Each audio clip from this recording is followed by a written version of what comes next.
নিশি কুটুম্বের হানা অব্যাহত। ঘটনার বিবরণে জানা যায়, গভীর রাতে গৃহস্থের অনুপস্থিতিতে ঘরের জানালা ভেঙে ভেতরে প্রবেশ করে স্বর্ণালঙ্কার সহ নগদ অর্থ নিয়ে চম্পট দেয় নিশি কুটুম্বের দল।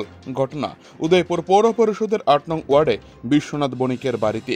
গতকাল অর্থাৎ বুধবার রাত ৯টার পর ভোলকমারি এলাকার বিশ্বনাথের বোনের বাড়িতে জন্মদিনের অনুষ্ঠানে যোগ দেয় গোটা পরিবার।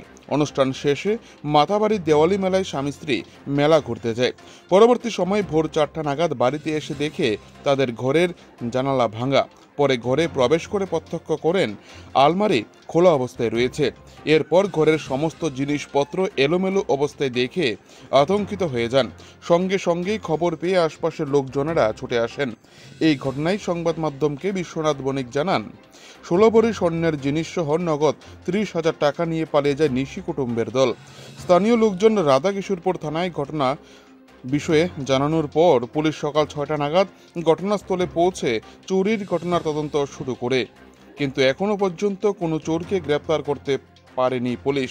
উদ্ধার করতে পারেনি কোনো স্বর্ণালঙ্কার। উদয়পুর মহকুমা পুলিশ আধিকারিক দেবাঞ্জলি রায় শহরের আইন শৃঙ্খলা থেকে শুরু করে চোরের উৎপাত, একের পর এক চুরির ঘটনা সহ আরও বিভিন্ন ঘটনার বড় সাফল্য এখনো পর্যন্ত দেখাতে পারেনি।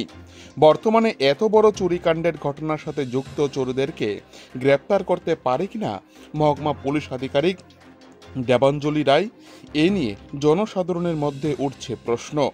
উদয়পুর থেকে নিজস্ব প্রতিনিধির রিপোর্ট, টিভি 100 বাংলা। বলতে কালকে আমার বোনের ছেলের জন্মদিন ছিল আর কি। আমরা পুরো ফ্যামিলি আমরা সেখানে ছিলাম। ১ নং ফুলকুমারী আমার বোনের বাড়ি। তো সেখান থেকে জন্মদিন সেরে আমি আর আমার মিসেস আমরা দেওয়ালি মেলাতে যাই এবং মেলার থেকে আমরা প্রায় ৩:৪ নাগাদ আমরা বাড়িতে ফিরি।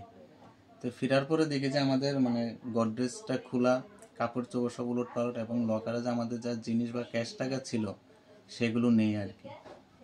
কত ভরি স্বর্ণ চুরি হলো আর নগদ কত টাকা? না, স্বর্ণ প্রায় ১৬ ভরি এবং নগদ ৩০,০০০ টাকা ছিল। কিভাবে ঢুকছে আপনার? ঢুকেছে, আমরা এসে দেখেছি আমাদের খাটের উপরে জানালাটা খোলা ছিল এবং খাটের মধ্যে যে ঢুকেছে খাটের মধ্যে পায়ের ছাপও রয়েছে বালির, এবং পিছনের একটা আমাদের দরজা খোলা ছিল আর কি। আরকিপুর পিএস থেকে এসেছিল? হ্যাঁ, আরকিপুর পিএস থেকে এসে ইনভেস্টিগেশন করে গিয়েছে স্যার। প্রাথমিকভাবে কি বললো? প্রাথমিকভাবে ওরা বলছে যে ওরা আমাদের এখানে এলাকাতে একটা সিসি ক্যামেরা এখানে আছে, ওরা সময় মতন করে এসে ওরা এটা চেক করবে আর কি, সিসিটিভি ক্যামেরাটা। কি নাম আপনার? আমার নাম বিশ্বনাথ বণিক। এলাকাটার কি নাম এবং কত নম্বর ওয়ার্ড? উদয়পুর বদর মোকাম ৮ নং ওয়ার্ড।